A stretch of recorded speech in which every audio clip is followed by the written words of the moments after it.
The Ex-Worker. An audio strike against a monotone world. A twice-monthly podcast of anarchist ideas and action. For everyone who dreams of a life off the clock. Hello, and welcome back to The Ex-Worker. We've spent most of our episodes clarifying and unraveling different aspects of anarchism. Today, we're going to start off a mini-series about what anarchism is not, starting with Anarcho-Capitalism and Libertarianism. We also have an interview with an exciting update on grand jury resistance, listener corrections to the last episode and other feedback, a whole bunch of news, and plenty more. I'm Alanis.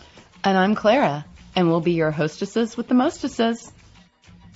Visit our website at crimethink.com/podcast for the show transcript and more info about the news and ideas we'll cover in this episode. And if you'd like to give us feedback or suggestions for upcoming episodes, hit us up at podcast@crimethink.com or leave us a message at 202-59-NO-WORK. That's 202-596-6975. Let's get free.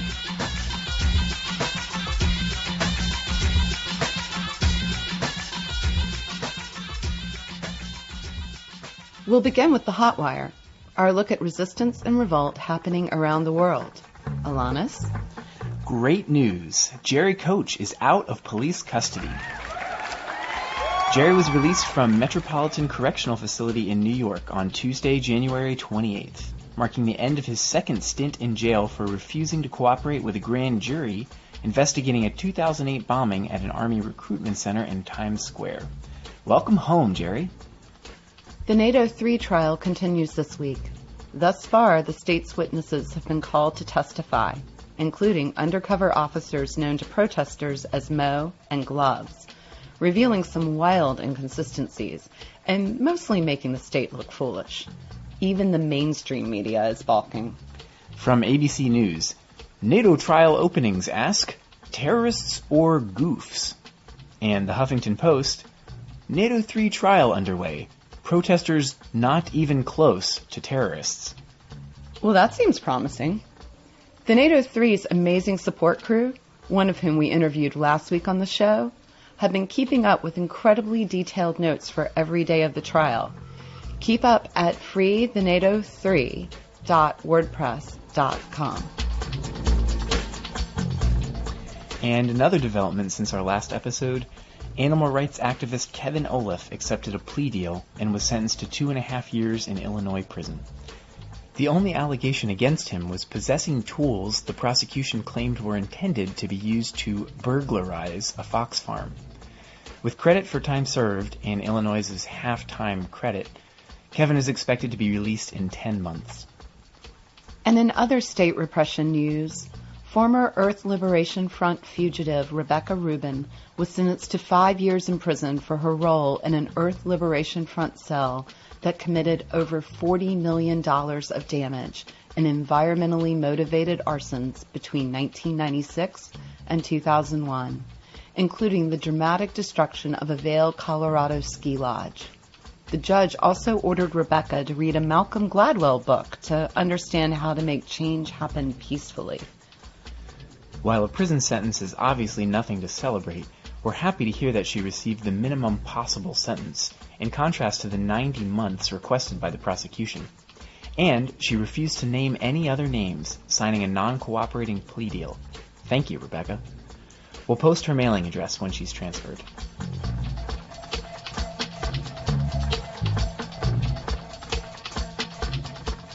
Prisoners in Indiana's Westville Correctional Facility had hot lunch trays reinstated after weeks of struggle in the control units, including collective refusal of the crummy and non-nutritious cold sack lunches. However, since then, the heat has mysteriously broken in those exact same units. Huh, that's weird. The guys are experiencing freezing cold as outside temperatures drop below zero. Midwestern winters are no joke. Phone calls to prison officials and acts of solidarity are being requested. Links with info are on our website, crimethink.com/podcast. New documents released by Anonymous revealed that the FBI sent out a terrorism warning that a news program, which featured video footage from a vivisection lab cited for animal welfare violations, might incite criminal activity. Oh, that's encouraging.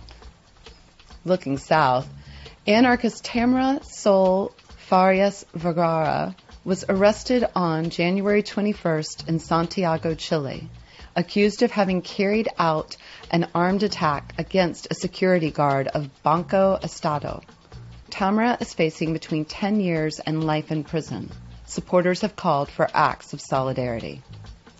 In Moscow, 4 anti-fascists whose case we reported on in previous episodes have had all their charges dropped.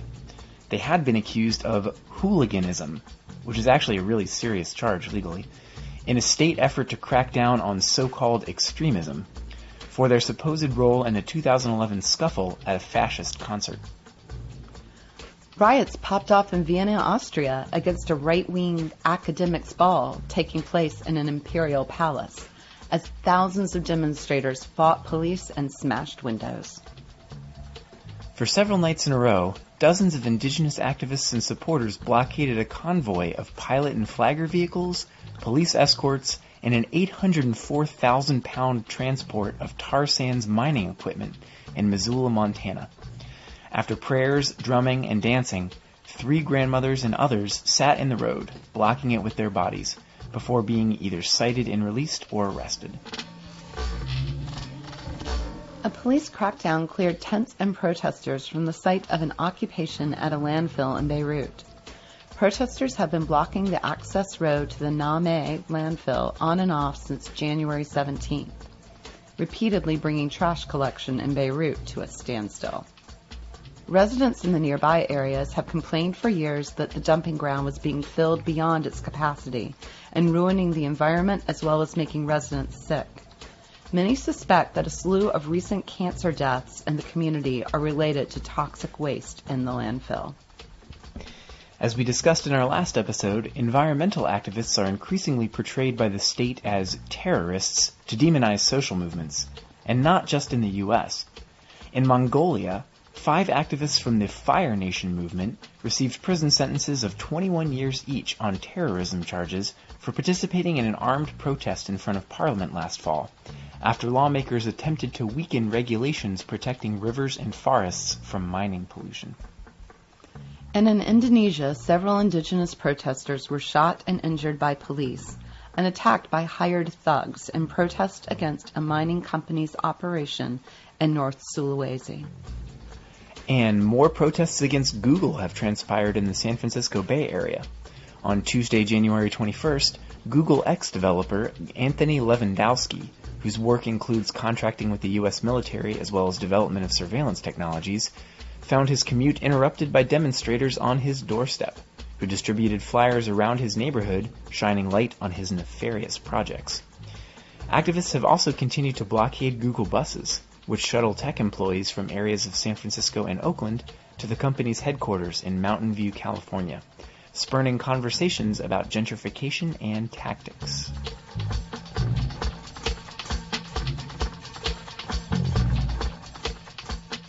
As we mentioned, anarchist grand jury resistor Jerry Koch has been released from prison.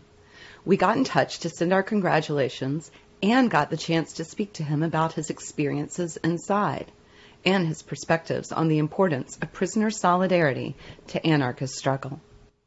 My name is Jerry Koch, and a few days ago I was released after doing 8 months and 7 days in federal prison.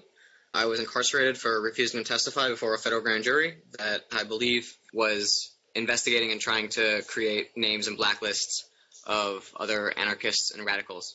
I think that there's huge potential for further communications and ties and lines of support going both ways with folks incarcerated, both people who call themselves anarchists and people who don't. In just the short amount of conversations that I had with a number of folks inside, I found them to be really receptive and really interested in radical politics in general, and especially in like an anarchist worldview. So I think that one of the things that we could be doing more would be, because we do jail support, especially for our own team, and we do it really well.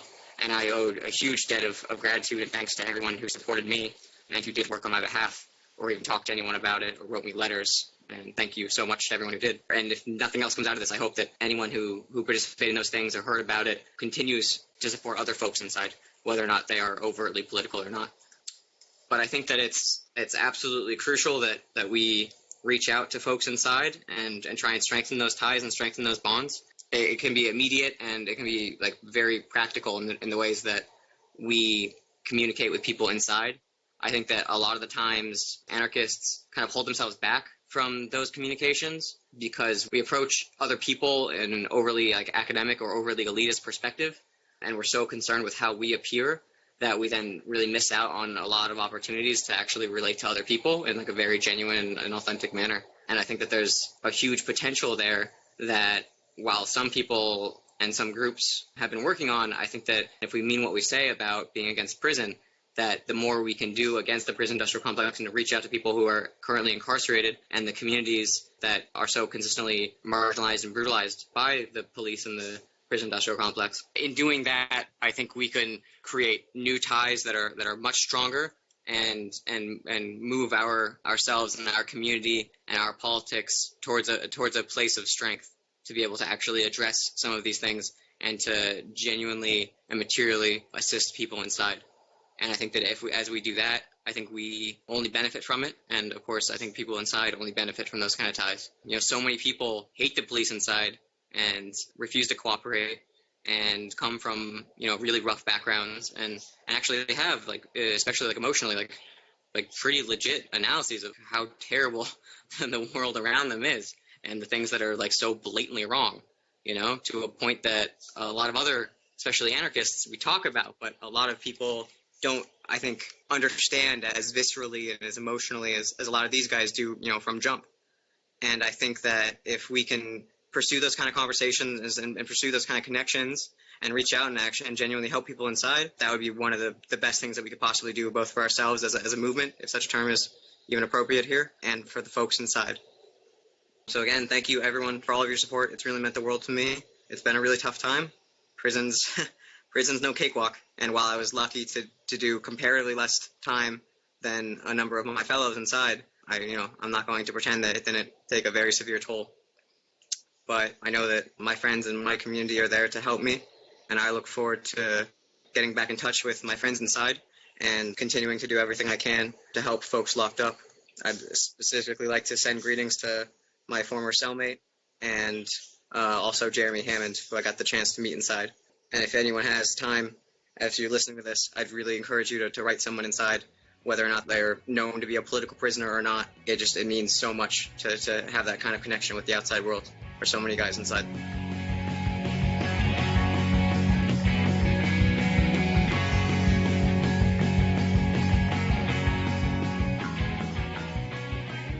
In order to understand how Jerry came to be freed, we contacted Mo, one of his lawyers, who worked on the motion that resulted in the judge releasing Jerry from custody.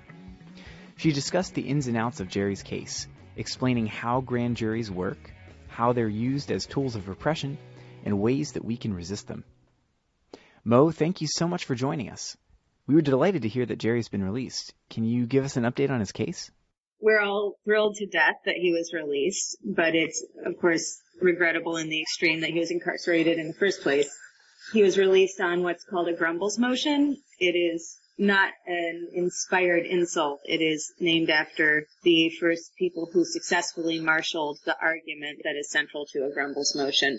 And what the argument says is when you have someone who's civilly confined, the only narrow, legitimate purpose for civil confinement under the law is to coerce testimony. And once it becomes apparent that the subject of that coercion is not going to be pressured or impacted in any way by their confinement, that confinement has been converted into a criminal penalty without the benefit of due process. If you can adequately convince a judge that you are absolutely not going to capitulate, they have to release you because they have at that point exceeded the lawful bounds of their authority by continuing to confine you. That sounds like this gives a person facing a grand jury a pretty strong incentive not only not to snitch, but to make it very clear in public that you will never under any circumstances cooperate with a grand jury in any way. Absolutely, absolutely. And the judge issued a 20-page opinion on my grumbles, and one of the really useful things about it is that it really demonstrated to us the power of Jerry's having taken a public stance from the beginning. Now, this isn't the first grand jury to which Jerry was subpoenaed. The events that were being investigated by this grand jury took place in 2008. There was a grand jury convened to investigate those events in 2009, and Jerry was subpoenaed to that grand jury. At that point, his attorney, Susan Tippegraph, worked with him and managed to successfully invoke his Fifth Amendment rights, at which point the inquiry with respect to Jerry ended. Jerry's never been a target of this investigation, by the way. I think that's really important to say. So in any case, in 2009, Jerry took a very public stand that he was not going to cooperate with the grand jury. He went before the grand jury, invoked his rights, was dismissed, and that was the end of it at that point.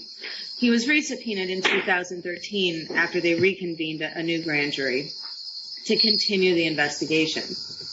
At that point, he again took a very public stand. And in the meantime, in between those two events, he had been an active participant in, the ongoing anarchist conversation about grand jury resistance. So one of the things that we submitted along with his grumbles motion were articles and letters of support and affidavits from people who had known him for many years and knew that his conviction on this matter was unwavering. The fact that he had staked such a public claim, and there were so many people who were aware of his public commitment to grand jury resistance, made an enormous difference in convincing the judge that Jerry was in fact never going to yield. And the judge said that in his opinion. So you're right, it does make a difference not only to engage in grand jury resistance, but to be extremely clear about it and consistent about that. Can you back up a little bit and tell us about what grand juries are and how they've been used as tools for political repression? So a grand jury is a body that was originally contrived to be a protection for innocent people against arbitrary charges brought by a monarch. The purpose of a grand jury is to determine prior to bringing charges whether the state actually has enough evidence to bring a charge. So they serve an investigative function. Because of that, the rules of evidence that would apply in a courtroom do not apply. So you do not have the protections against, for example, hearsay that you would have if you had already been charged and were in a trial. That evidence would be excluded. And the reason that it's admissible in this instance is because you have 16 to 24 people who are sitting to determine whether there is evidence factually in the world, whether or not it's admissible at trial, that there's enough evidence that to suggest that charges ought to be brought. So grand juries sometimes can hear evidence and determine that they are not going to return what's called a true bill. They are going to reject the prosecutor's contention that this person ought to be charged criminally.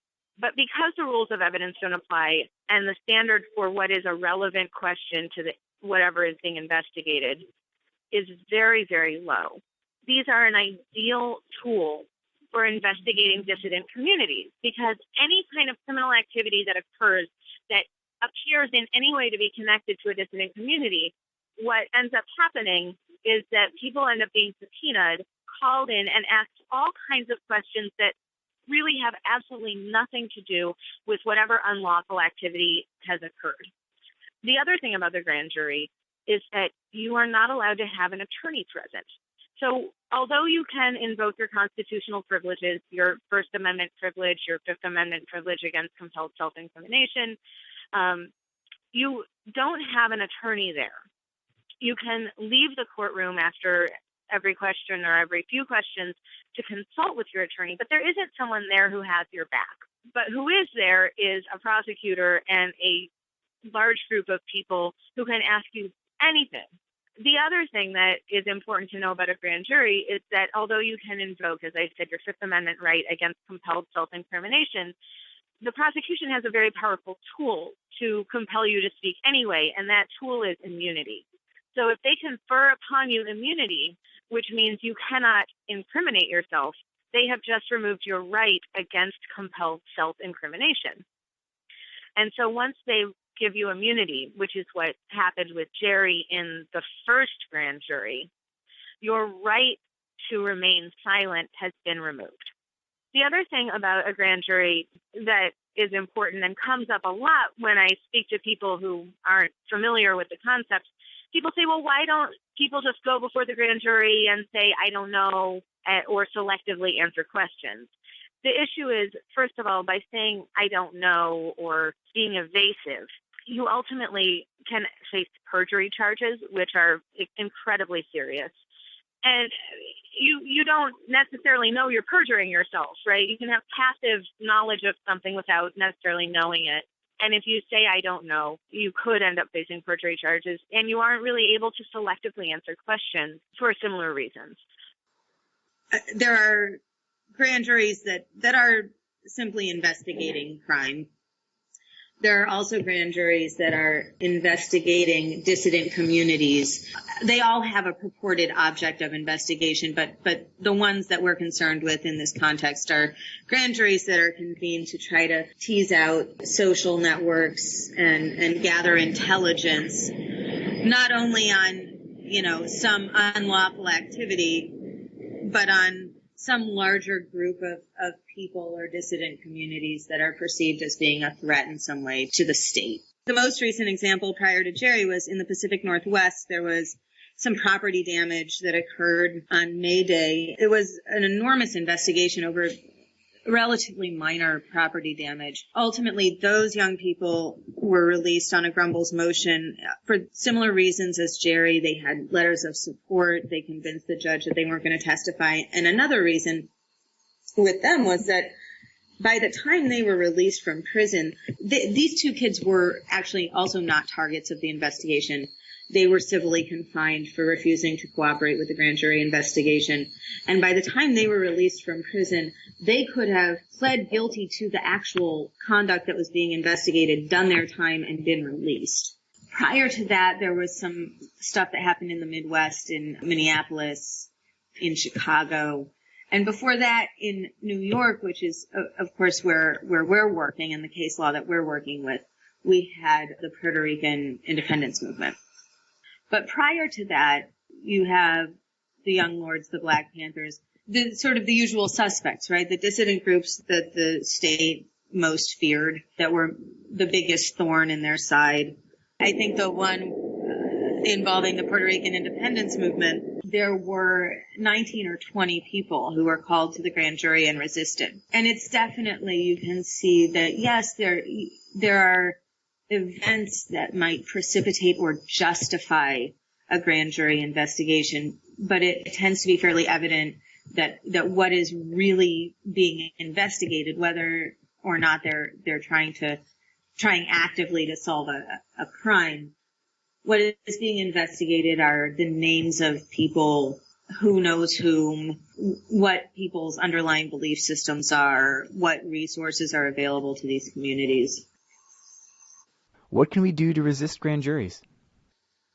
Well, everyone talks about security culture, and there's a reason. The prosecution in this case, at one point early on, made the claim that the basis of their having subpoenaed Jerry was a claim that they got somewhere, that Jerry had been in a bar and may have overheard a discussion where two other people were talking about these events.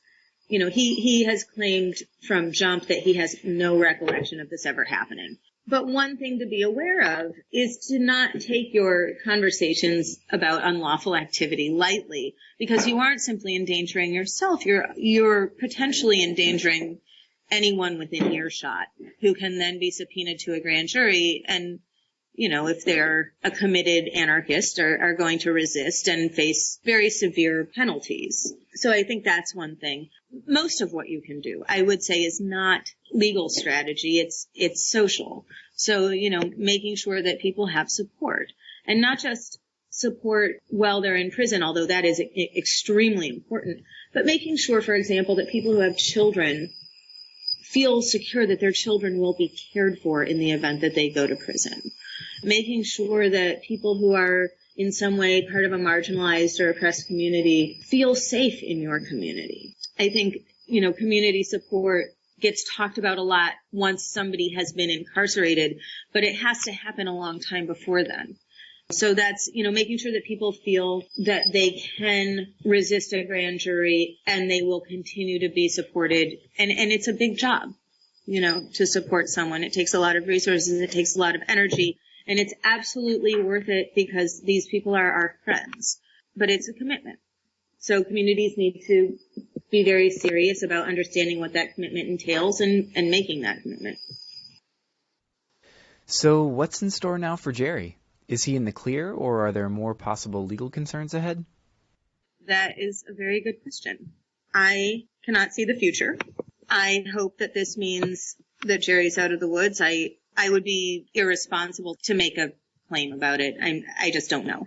It's possible that they could convene another grand jury after this one expires.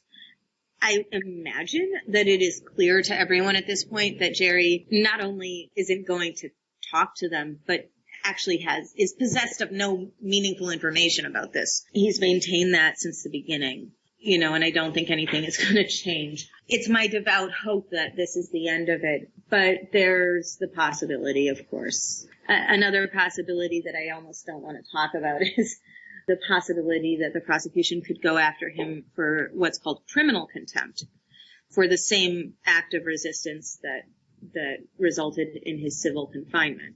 But I would hope not. One of the things the judge said in his decision was he cautioned against martyring Jerry. I hope that law enforcement takes that to heart. Whatever happens, he's lucky to have you as an advocate working on his behalf. Thank you so much for coming on the show to speak with us, and thank you for everything you've done to help support grand jury resistance. Oh, it's really my pleasure. This is a dream job.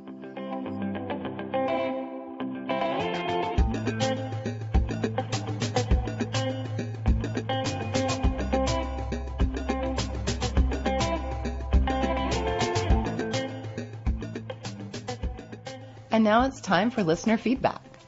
We have 2 corrections to make from our last episode on conspiracy and state repression, thanks to alert listeners.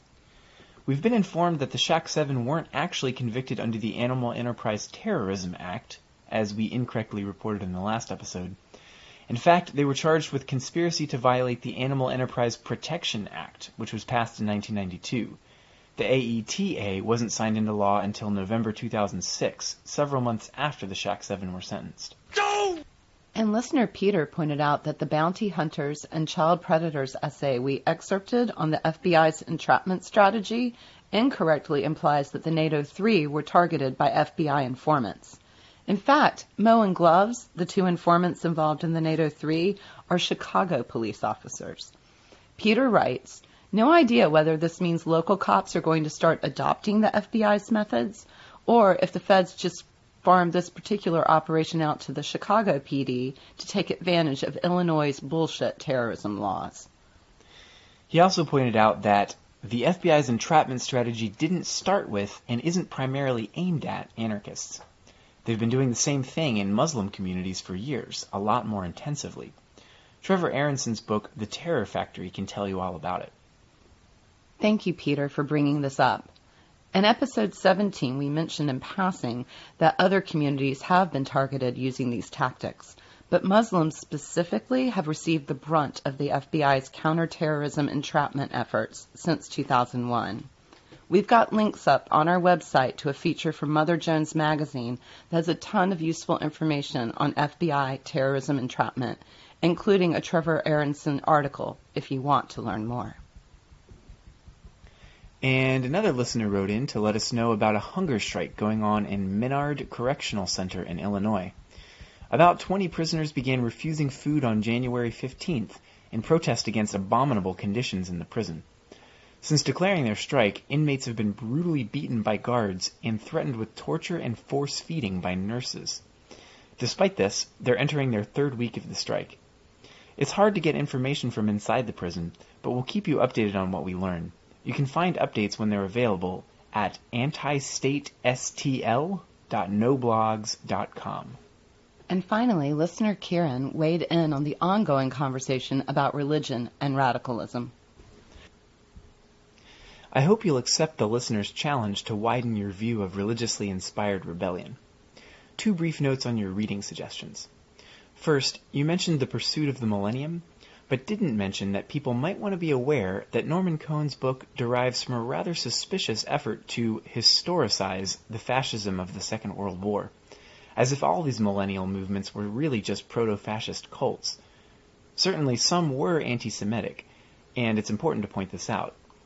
But to reduce this history of popular proletarian rebellion to this fact alone is totally inadequate. An alternative, though presently only partially translated, history is Os Congaceres' L'Incendie Millenariste, rendered in English as Millenarian Rebels, I believe. Though the translation is slightly dodgy, this is a history written by people whose interest in the tradition is much more in line with that of anarchists today, and it shows in their reading. I would recommend this book over the Cohn, or at least alongside it. Lastly, Silvia Federici has a solid chapter on heresy in Caliban and the Witch, which ought to be mentioned, of course. Thanks, Kieran. Point taken. We've got links up to these texts on our website, and you can also hear our review of Caliban and the Witch on the chopping block in Episode 2. Keep the feedback and comments coming. Our email address is podcast@crimethink.com.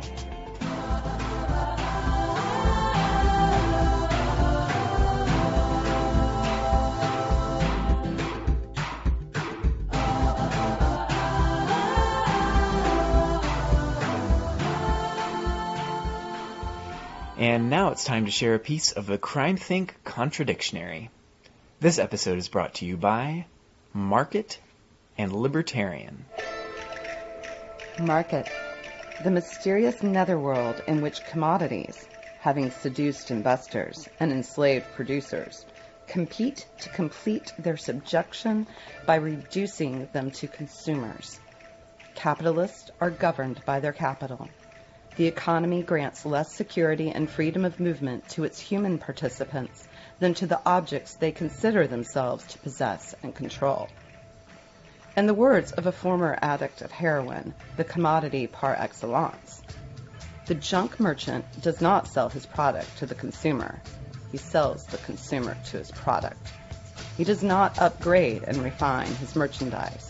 He degrades and simplifies his client. Libertarian. In the United States, a partisan of all the freedom that money can buy. Everywhere else in the world, a partisan of all the freedom it can't. For more explorations of the war in every word, visit crimethink.com/contradictionary.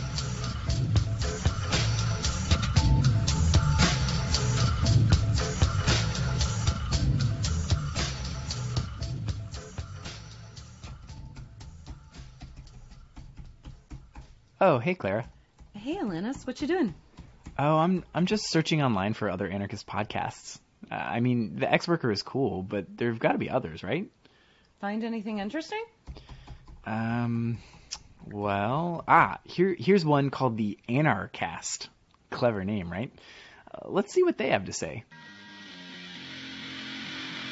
This is Anarchist.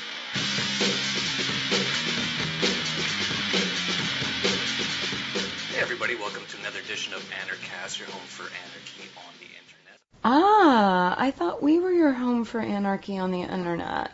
Oh well. Wait, did you see this?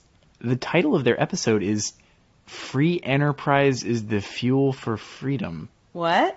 Is this a joke? Who is this guy they're interviewing?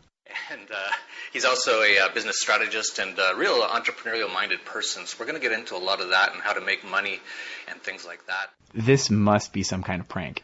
No, I'm pretty sure they're serious. How did you become an anarchist? Well, I really refer to myself as a freedomist because even anarchist has such a label now in social media that if you don't agree with somebody on something who says they're an anarchist, then all of a sudden you're not. So I'm just abandoning all titles in true anarchist form and saying, well, I'm just a freedomist. I'm just me. And, as long as you don't get in my way, we'll be fine. Huh. So is he trying to give the insurrectionary anarchist critique of identity? Like we should just focus on affinity instead of political labels? That's one way to interpret it, I guess. Freedomist? Well, what's his deal? Yeah, I actually talk every day about how the government's a problem. I get that. But there's still so many opportunities for us to start businesses. And there's never been a movement of freedom in the history of the world that didn't have free enterprise fueling it. So when we look at this idea of, oh man, the government's so oppressive, absolutely agree. So we have one of two choices. We're either going to continue being employees or we're going to become entrepreneurs. This is the least anarchist thing I've ever heard in my life. If you don't want to be an employee, your only other option is to end capitalism. Right? In a capitalist context, even if you own your own business, then the market just becomes your boss. Sorry, everybody. It's pretty much that simple. And where the hell did he get this thing about movements for freedom being based in free enterprise? That's what Ronald Reagan's ideology is based on, not liberation struggles. Oh, I guess we must just be like those people on social media who are always complaining that if someone doesn't agree with me on this thing or that thing, that they're not a real anarchist, huh? Well, come on. We're not talking about quibbling over details. We're talking about politics that are the polar opposite of what we believe in. Anarchists are against the state and against capitalism. That's what makes us anarchists. I guess you've never heard of Anarcho-Capitalist then. Anarcho-Capitalist? It's the dumbest thing I've heard all day. But it's a real thing. I mean, just look. The Anarchist has 108 episodes out. We've only got 18. But this is ridiculous. Why even talk about something that's such an obvious contradiction in terms? Because whether you like it or not, more and more people who are into private property and the free market are using the A word to describe themselves. And if we don't make it clear where we stand, folks who hate the state and care about freedom are going to be encountering their critiques instead of ours. The point isn't for us to get bogged down in definitions or to police the boundaries of anarchist identity, obviously. But we do need to get some basic things clear before we can move forward as a podcast. Okay, I see what you're saying. So back in episode 11, we explained why the so-called national anarchists or autonomous nationalists are not anarchists. Right, because we oppose all forms of hierarchy. So an ideology that claims one racial group is superior to others is obviously incompatible with anarchism. Even if some fringe group of white supremacist creeps sometimes dress in black sweatshirts in demonstrations. And then in episode 15, we addressed the question of Christian anarchists. Right. I mean, what happened to no gods, no masters? What is it? One god, no other masters? There's definitely controversy about the relationship between spiritual and political beliefs and how those have played out in the history of rebellious social movements. Sure, but the fact is, most anarchists today reject Christianity, and most other religions, as authoritarian forces that promote hierarchy and justify domination. So now for our next two episodes, we turn to two of the other areas in which folks sometimes get confused about who anarchists are and aren't. Libertarians and so-called anarcho-capitalists increasingly use the term anarchist to describe their pro-capitalist views. Meanwhile, critics of the left often lump anarchists together with socialists and communists as freedom-hating collectivists. But anarchists are really different from both of those groups. We're distinct from libertarians because we reject capitalism and private property, and we're distinct from many socialists and communists because we reject political authority and centralization. So for this episode, let's focus on this weird group of people who didn't seem to get the memo that opposition to all forms of hierarchy and domination isn't compatible with their private property schemes. Before we can get started talking about this, we have to clarify something right away. Almost everywhere else in the world except for the United States, the word libertarian means anarchist. That is, against the state and capitalism. Describing someone as a libertarian communist or socialist distinguishes them from an authoritarian communist or socialist. That is, the difference between an anti-capitalist who believes in horizontal means towards horizontal ends versus one that believes in vanguard parties and seizing state power. More on that in our next episode.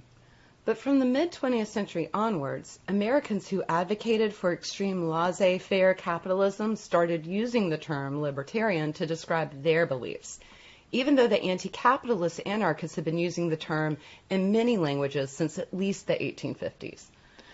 Because many of our listeners in the U.S. understand it in this newer sense, when we use the term libertarian in this episode, we'll be talking about the pro-capitalist neoliberal sorts. But let's not forget that in Central and South America, much of Europe, and elsewhere, capitalists have not succeeded in appropriating the term libertarian for their own devices.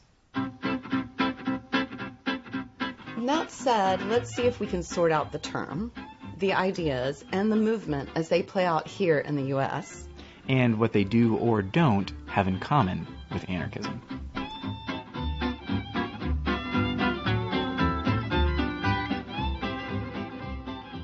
Okay, so libertarian. What's a libertarian in this U.S. context? There are a lot of variants of libertarian thought that go by different names. We can imagine a continuum based on how invested in the state these different libertarians are.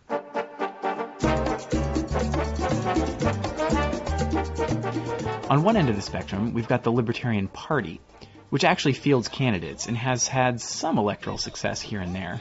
By some accounts, they may be the third largest political party in the U.S. The conventional definition sees them as socially liberal but fiscally conservative. In other words, they want to see less government intervention into economic life and personal behavior, and see politicians and elections as a tool to do that. The whole Ron and Rand Paul brand is quite popular amongst this crowd. Then we've got the so-called Minarchists, minimal government libertarians, who believe that the state has to exist, but that it should only consist in the bare minimal institutions necessary to preserve private property and adjudicate disputes. Military, police, courts, and such. Somewhere around this point, we've got supporters of Ayn Rand and the so-called objectivist movement, even though Ayn Rand personally rejected the label libertarian. Then we have anarcho-capitalists, who support individual sovereignty over any notion of the state, and advocate a free market of private competitors in place of any monopoly on force funded by taxation. Another current that runs through several of these positions is voluntarism. This is the notion that all forms of human association should be voluntary, and should be based on the non-aggression principle, which rejects all aggression as illegitimate, including that of the state. On the closest end of the libertarian spectrum to how we conceive of anarchism, there are left libertarians and market anarchists. These folks criticize inequality and exploitation, sometimes even identifying as anti-capitalist, but see private property in a free market as the keys to liberty and human flourishing in a stateless society. These are fairly broad characterizations and not definitive categories, but they offer some insight into the wide range of ideas that U.S. libertarians promote in relation to the state and society. What's the common link between all of these? Well, in general, libertarians and anarcho-capitalists believe in a free market and private property as the fundamental basis of society, and see the state as antagonistic to those values. They vary considerably in regards to what should happen with the state. Should it be abolished totally, or is it a necessary evil that should be limited to certain functions only, etc.? Most believe that the state should have no or virtually no role in regulating personal behavior, such as diet, drug use, gun ownership, sexuality, and so forth. Guns and drugs in particular seem to be one of the major rallying points for libertarians in the U.S. Yeah. This is one of the ways that libertarian positions complicate the left-right and Republican-Democrat binaries in the U.S. political spectrum. Some traditionally liberal or left issues, such as drug legalization or decriminalizing homosexuality, mix with conventionally right-wing or conservative issues, such as freedom to own and carry guns. And that's actually one of the similarities between libertarians and anarchists. We don't seem to make sense within the binary logic of U.S. politics. We see more similarities than differences between the major political parties. When I was first becoming an anarchist, I seem to remember that we were pretty out there for making that claim. But now that's become almost universally acknowledged. I mean, listen to this. I don't know a single person, except maybe at the White House, that thinks that we are headed in the right direction or have been headed in the right direction in the last 40 or 50 years. And it's not a Republican-Democrat thing. It comes from this. We all say, all of us, we elect a different party and they keep going the same direction. Nothing ever changes. What is pulling us in this direction? Why? We all know that things aren't right. Is there something that we're missing? Know who that was? Who? Glenn Beck. The right-wing talk show host? Yep. He's obviously not an anarchist, nor a libertarian per se, but that shows that this kind of anti-government, anti-politician rhetoric has a lot of currency these days. The popularity of the Ron Paul campaign has shown that libertarian ideas can gain some traction in electoral politics. Though I think there's a contradiction in that. A political party that appeals to people with anti-state convictions is probably not too likely to successfully challenge the two-party system. We can also identify two broad currents within libertarian and anarcho-capitalist politics. One is academic and intellectual, while the other is grassroots. Among the academics, we have the Austrian school economists churning out massive tomes of dense political philosophy and college professors who write books and staff think tanks. They're not especially numerous, but they're increasingly influential, especially in academia and public policy circles. To be clear, though, among these libertarian-leaning intellectuals, economists who push extreme neoliberal lines, like Milton Friedman and the Chicago Boys, are far more influential than market anarchists who advocate dismantling state systems of privilege and exploitation, even if their views share some core principles. And then we have the grassroots base of the Libertarian Party, or Liberty Movement, and its offshoots. Oh, give me land, lots of land. All the gun nuts, marijuana legalization activists, small business entrepreneurs who hate government bureaucracy, anti-surveillance enthusiasts, constitutionalists, militia members, sovereign citizens, etc., etc. Some of these folks may be influenced by academic critiques of the state and the economy, but on the whole, they tend to be more reactive and issue-based. Common values include distrusting the government and all politicians, rejecting restrictions on individual behavior, and really loving private property, specifically their private property. And that's a huge number of people. A lot of them used to be part of the Republican Party's base of support, who could mobilize them on the basis of opposition to gun laws, social welfare, high taxes, and such issues. Many of them are extremely vehemently anti-Obama. But the Tea Party and the Ron Paul campaign have revealed divides in the conservative coalition. Nowadays, a lot of the folks who are suspicious of government generally and not as moved by appeals to religious conservatism and family values have drifted away from the Republican Party and are doing their own thing. On the other hand, back during Bush II's presidency, there was a huge coalition of radicals, liberals, and progressives who opposed Bush, the war in Iraq, the Patriot Act, and civil liberties restrictions. The bulk of these folks got brainwashed by the Obama campaign and threw their energy into that. But now, 5 years in, few people have any illusions that Democrats offer a meaningful alternative to Republicans on any of those issues. Especially when the Obama administration has expanded surveillance, drone warfare, militarization of the border, and so on. Exactly. This disillusionment with the hope and change we were promised in 2008 was one of the major catalysts for the brief, dramatic flare-up of the Occupy movement in the U.S.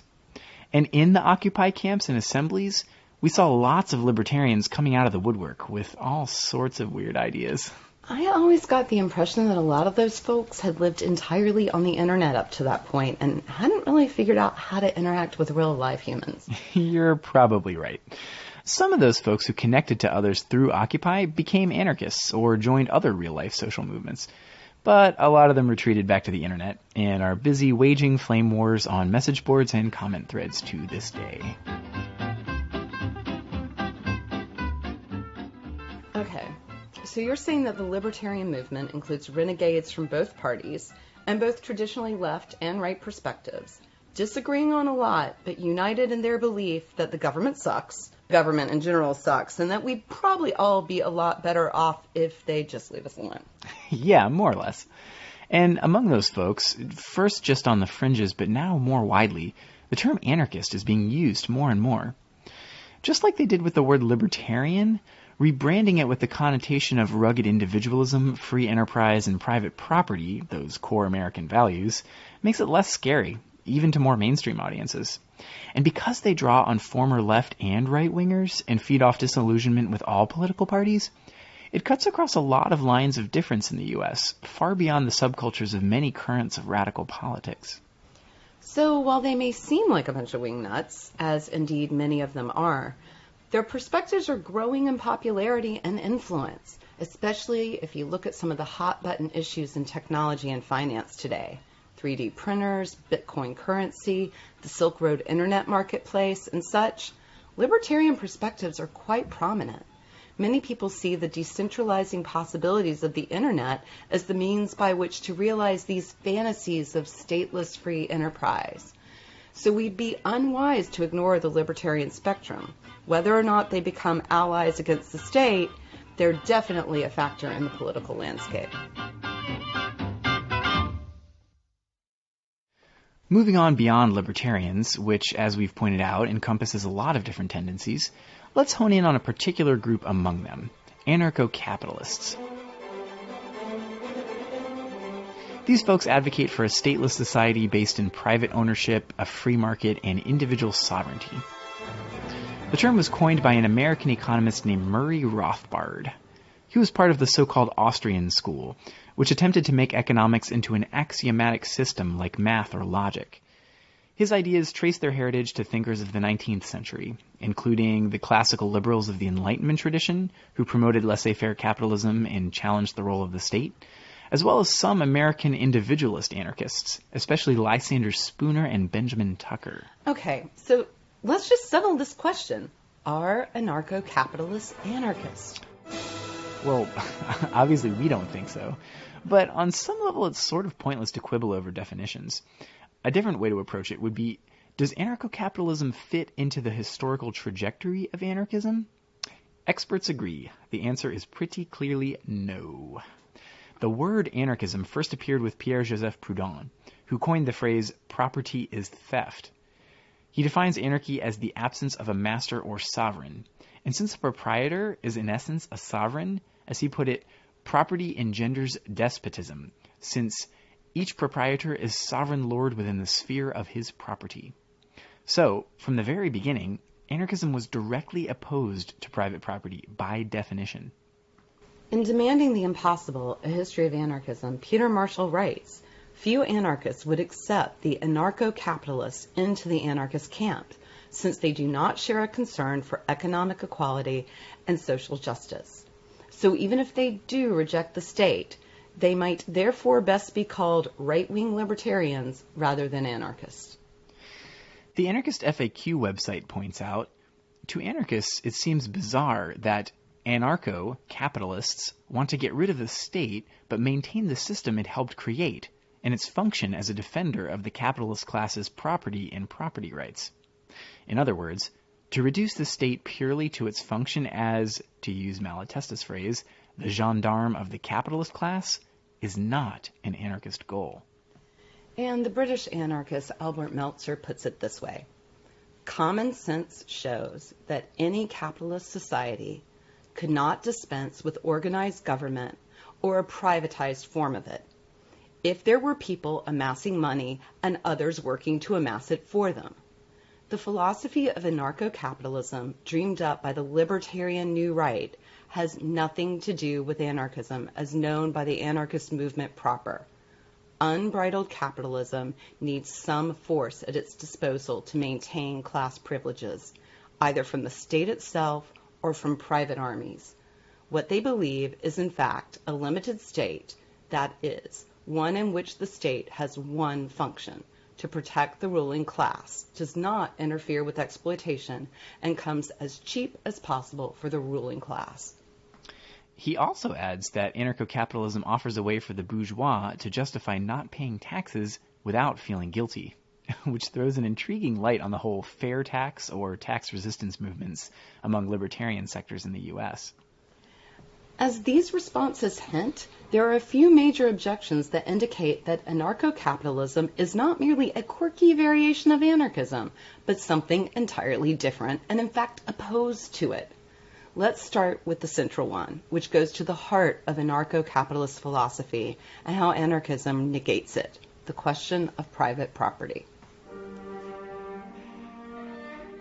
The first man who, having fenced off a plot of land, thought of saying, "This is mine," and found people simple enough to believe him, was the real founder of civil society. How many crimes, wars, murders, how many miseries and horrors might the human race have been spared by the one who, upon pulling up the stakes or filling in the ditch, had shouted to his fellow men, "Beware of listening to this impostor. You are lost if you forget the fruits of the earth belong to all, and that the earth belongs to no one." Jean-Jacques Rousseau, Discourse on Inequality.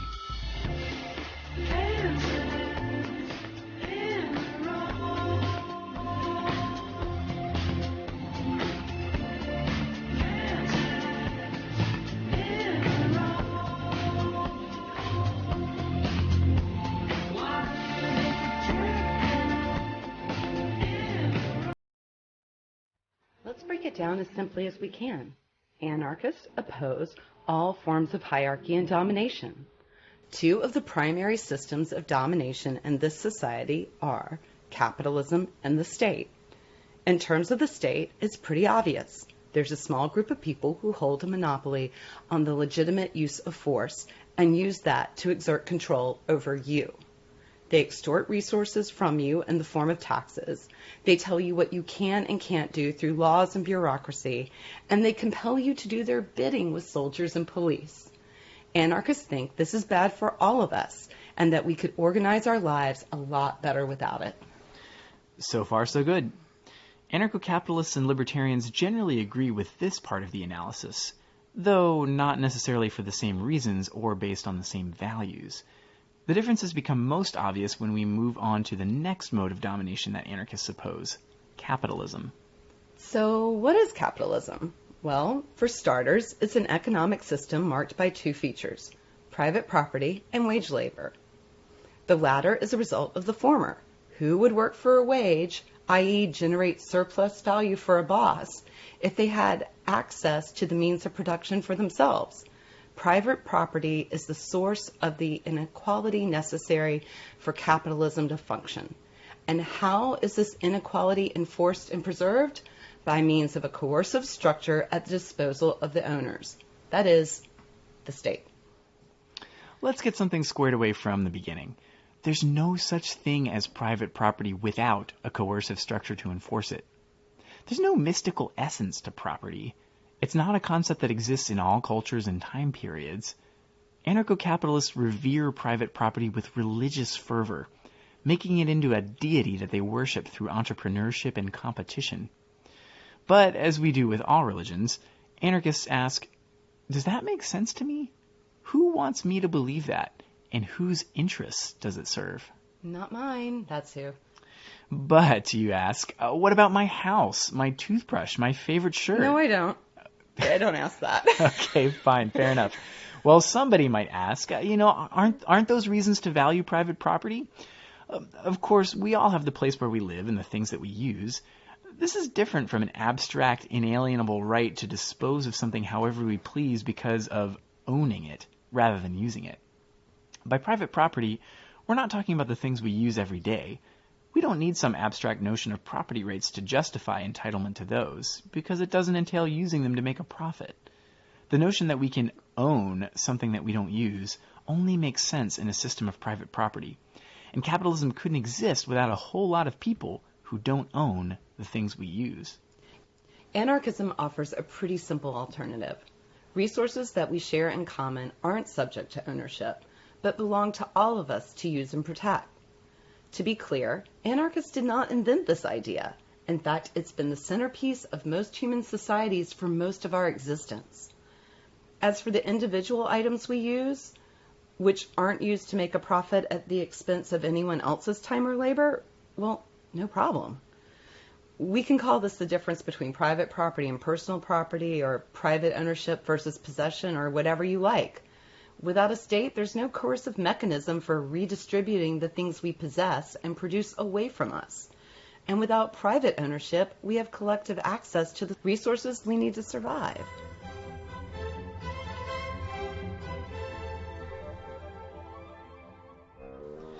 So, what's the anarcho-capitalist argument for private property in the free market? Well, according to Murray Rothbard, the granddaddy of anarcho-capitalism, the basic axiom of libertarian political theory holds that every man is a self-owner, having absolute jurisdiction over his own body. In effect, this means that no one else may justly invade or aggress against another's person. It follows, then, that each person justly owns whatever previously unowned resources he appropriates or mixes his labor with. From these twin axioms, self-ownership and homesteading, stem the justification for the entire system of property rights titles in a free market society. Let's see if we can take this apart. So the basis for why no one can mess with our person is because we own ourselves. So we start from property relationships as the foundation of everything, and build even our sense of bodily integrity up from that. And then we can justly own any previously unowned resources we can appropriate or add our labor to. So literally everything can be owned, and if someone else hasn't claimed it in a private property system, it's up for grabs. Wait, that sounds like colonialism. Sure does. It's no coincidence that one of the only historical examples anarcho-capitalists can cite of their theory and practice was the settlement of the American West by descendants of Europeans in the 19th century. The inconvenient fact that their experiment required the genocide and displacement of hundreds of human cultures and the desecration of the land base seems not to matter. In case you have any doubts about the explicitly white supremacist nature of this homesteading approach to property rights, take a look at Ayn Rand's disgusting rant justifying the displacement of native peoples from the Americas. She argues, since the Indians did not have a concept of property or property rights, they didn't have rights to the land, and there was no reason for anyone to grant them rights that they had not conceived of and were not using. According to the logic of property rights, the only alternative to a life based on competition and domination is displacement and death. Anarcho-capitalism is a political and economic theory to justify the frontier mentality at the heart of the American colonial psyche. Freedom and liberty are possible if we can just move past the boundaries of government control into uncharted territory where private individuals can make contracts with each other like men should. But beneath this fantasy, we can see the reality of indigenous genocide and environmental destruction. A world in which every square inch is carved up and owned to the detriment of all life. A reality, we might add, that could never have come to pass without the backing of state power. Private property is the ideology that makes it possible. It cannot and will not ever be the basis for any kind of freedom that anarchists long to see.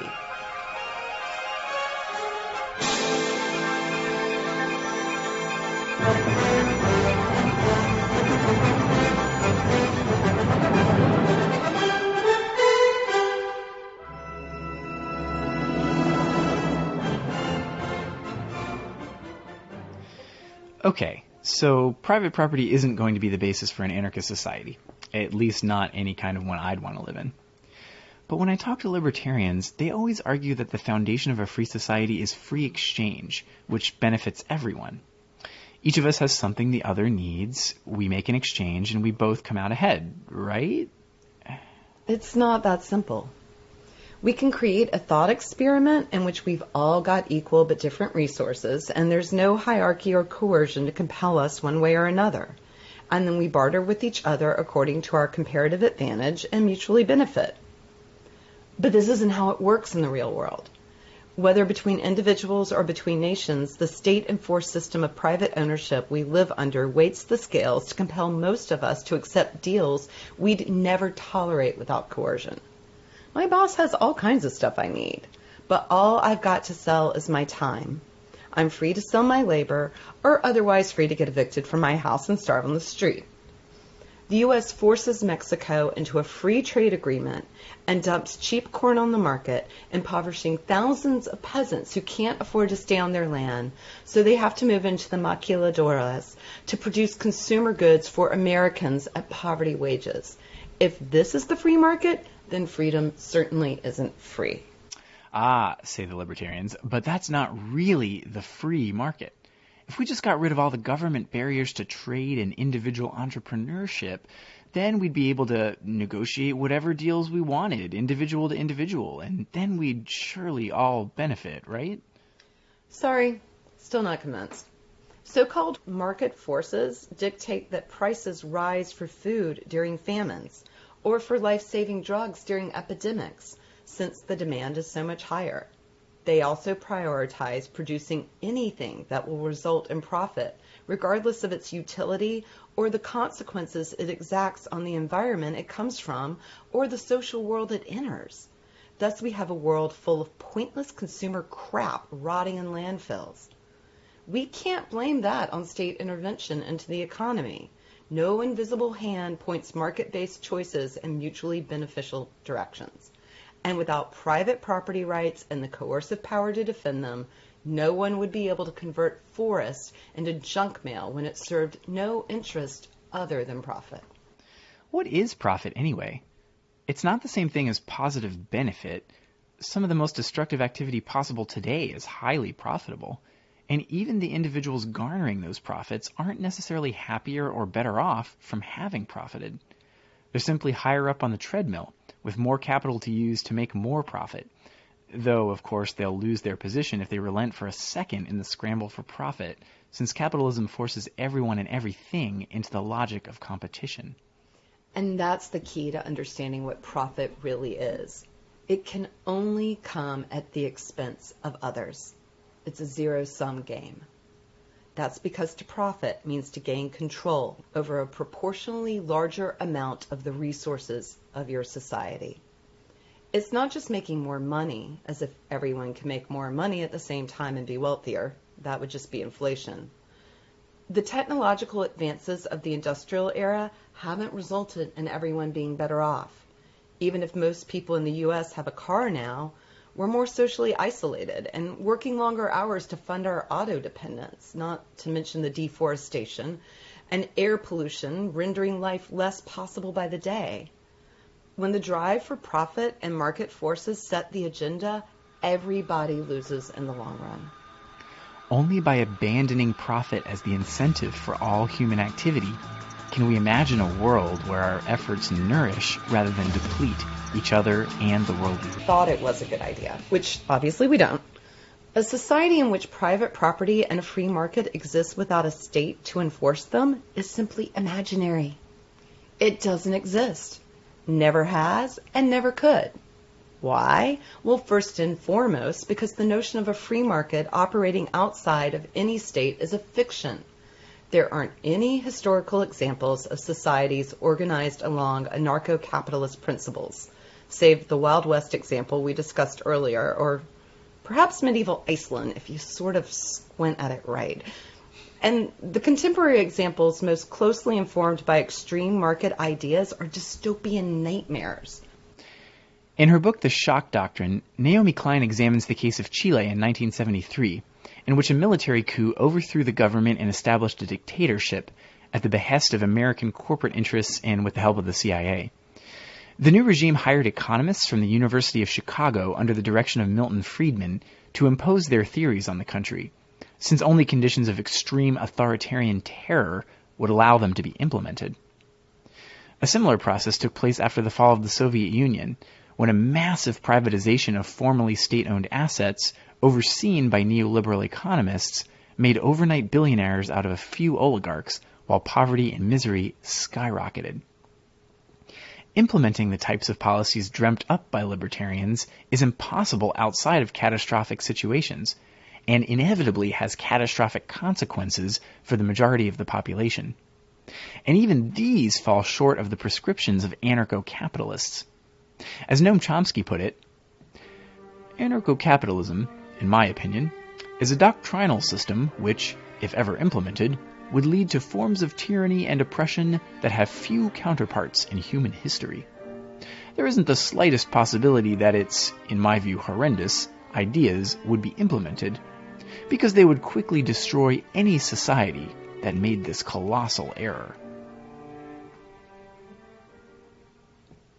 Okay, so we've pretty well done away with any notion that anarcho-capitalism has anything to do with us. But there's still a couple of intriguing things that come up for me when I think about what significance they might have for anarchists today. Oh, yeah? I'm still wondering about the alignment between some anarchists and right-wing libertarians and this notion of individualism. Everything comes down to the unit of the individual. Is anarchism individualist or collectivist? Fundamentally, both. Wait, how does that work? This may seem contradictory, but it's actually one of the most important subtleties to understand about anarchism, so let's try to flesh it out. Libertarians, the capitalist ones, often frame themselves as opposites to socialists, the authoritarian ones, but they both share the conviction that the individual and the collective are opposed to each other.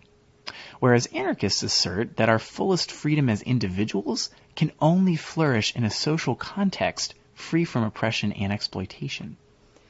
So, in a sense, you mean being free isn't just the absence of constraint, but the presence of our capacity to manifest our fullest potential, a negative as well as positive conception. Yes, and that has to consider our collective flourishing as well. Anarchists are pretty unique in that when it comes to individual and collective, liberty as well as equality, we want it all. And in fact, we believe that we have to have it all for any of it to matter. Aha, like that Bakunin quote. Freedom without socialism is privilege and injustice. Socialism without freedom is slavery and brutality. And that's something we'll discuss more in our next episode.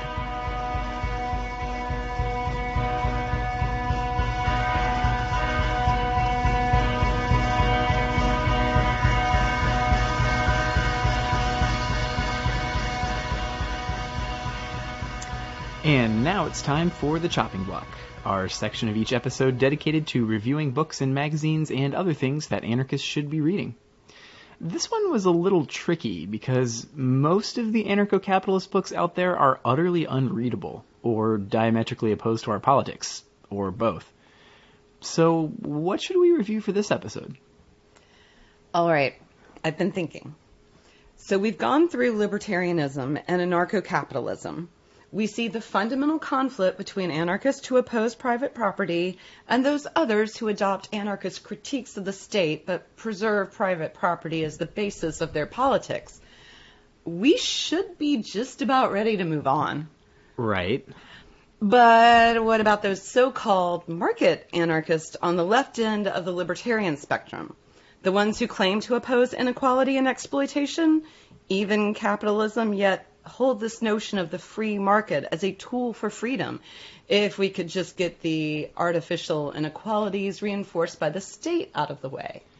No, hear me out. It seems like these folks are the ones who overlap the most with us in terms of political values and issues.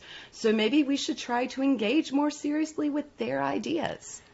If you think I'm spending the rapidly vanishing hours of my life reading about how the free market is going to save the world, sorry, Clara, it's not going to happen. But take a book like Market's Not Capitalism, the anthology edited by Charles Johnson and Gary Chartier. They've got some of the more interesting and sort of anarcho-compatible ideas from the pro-private property crowd. The Final Straw radio show did an interview with one of the editors a while back, and it sort of piqued my interest. It was put out by Minor Compositions, which is an imprint of the pretty much anarchist press, Atana Media, so there must be something to it, right? Well, funny you should ask about that particular book. Why? What do you mean? As it turns out, we have an interview to share with one of the folks who made that book happen, an actual anarchist, and I think you'll find the story pretty illuminating. I am not very proud to say I'm the designer of the book Markets Not Capitalism. I was contacted to lay out the book and do the graphic design a number of years ago when the book was still in process, and it had the name Not Capitalism in the title, so I was perfectly willing to do it. And I don't consider myself a mutualist or anything like that, but I've never had a specific problem with mutualism because it's not capitalism. So I thought that that's what this book would be about. So I started laying out the book, and pretty immediately, I'm going to go ahead and admit I don't read everything that I lay out, but I would skim as I was laying it out. And I would across chapters that would say things like, in effect, the poor and the rich are stealing from the middle class by means of corporate and traditional welfare, which is insane, or at least capitalist logic. And then I would run across another chapter that said things like, we must defend bigots' right to have spaces free of, people of color or whatever. And that the people who staged sit-ins at lunch counters in the civil rights movement were only justified in trespassing because they didn't resist arrest. And what was another one? Another one was the first enemy of the environmental movement is environmental law. And now, obviously, as an anarchist, I understand that environmental law is not the solution to environmental problems, but I would actually go ahead and suggest the first enemy of the environmental movement is industrial capitalism. And so I realized this. I got about halfway through laying out the book, and I was like, no, I quit. There's no way I'm going to do this. This book is awful. And the book goes on at great length about how this freer market is going to spreads the wealth around, and it's the real socialism. And in the introduction to the book, it says something like, we all agree, all free market people agree, including these free market, quote-unquote, anti-capitalists that wrote this book, they all believe in the private ownership of the means of production as well as capital goods, which seems to be a working definition of capitalism. And the only way in which they distinguish themselves from capitalists is that they believe it's starting from a level playing field, that expropriation is okay as long as it's expropriation of goods given to the rich by the government, and that they believe, unlike free market capitalists, the free market anti-capitalists believe that this setup will inherently lead to equality. And they frame all of this as socialism and anarchism, and they actually make several swipes at anyone else as not being the real socialists, unless they believe this. So I quit. I wrote to the publisher, and I said, I'm sorry. I started laying out this book, but it's racist, classist, and just ridiculous. And so I quit. And they thought about it, and they said, well, and I was very polite. I gave them the work I had done thus far for free, about halfway done. Said, figure it out yourself. And they wrote back and they said, the publishers said, not the editors, said, well, how about we give you a page in the back in which you can explain your problems with the book? And I have to admit, this amused me. So I took the job back. I finished it, and I wrote a one-page piece in the back that was short and to the point. And the point is that this book was not in any way anarchist, not in any way socialist, and not in any way not racist. And so I put that in the back of the book, and I sent the completed manuscript back to the publisher. And the publisher, who I actually have a lot of respect for, looked at it, and then they looked at my extra page, and they kind of laughed, and they wrote me back, and were like, oh boy, this is going to be a tough sell. And then about a week later, I heard, no, we're not going to let you put that page in the back of the book. And I was at a bit of a loss, because I didn't want to do that work, except that I was willing to do that work if I had the page in the back and not otherwise. But I was trapped by this very free market that these people claim is liberating. I live in my vehicle, and my car insurance is due, and I was counting on the money that I'd received for laying out the book in order to continue to live. So I was trapped, and I thought about it for a while, and I said, okay, well, I'm trapped by the market, and so I propose a market solution to this problem. You all need to pay me significantly more money. And they did immediately, because all of the editors of the book, as soon as they heard that the anarchist layout designer was not excited about the book, they immediately got together and they said, oh, well, why don't we just pay more money? Because that seems to be the solution to all their problems. I found it very, I don't know whether it's fitting or ironic that this is the only way out of this for me, is that I was literally trapped into continuing to do this work that I despise. I had my name taken off the book because I had to. And with that, dear Clara, I rest my case. Dang. Looks like I am not a left libertarian market anarchist after all. Something seemed fishy to me about all that anyway. It's not that complicated. Anarchists want to end all forms of hierarchy. The state won't do it. The market won't do it. Only we can. If you'd like to read Markets Not Capitalism or more about private property anarchism, we recommend you get over it and develop better taste in books. But if you would like to read more about anarchist critiques of libertarianism and market ideology, then check out All the Freedom Money Can Buy, The Problem with Property. This essay fleshes out the themes we discussed in this episode and lays out an anarchist perspective on private property and its discontents. It'll be coming out in about a week, and you'll be able to find it via the blog on crimethink.com.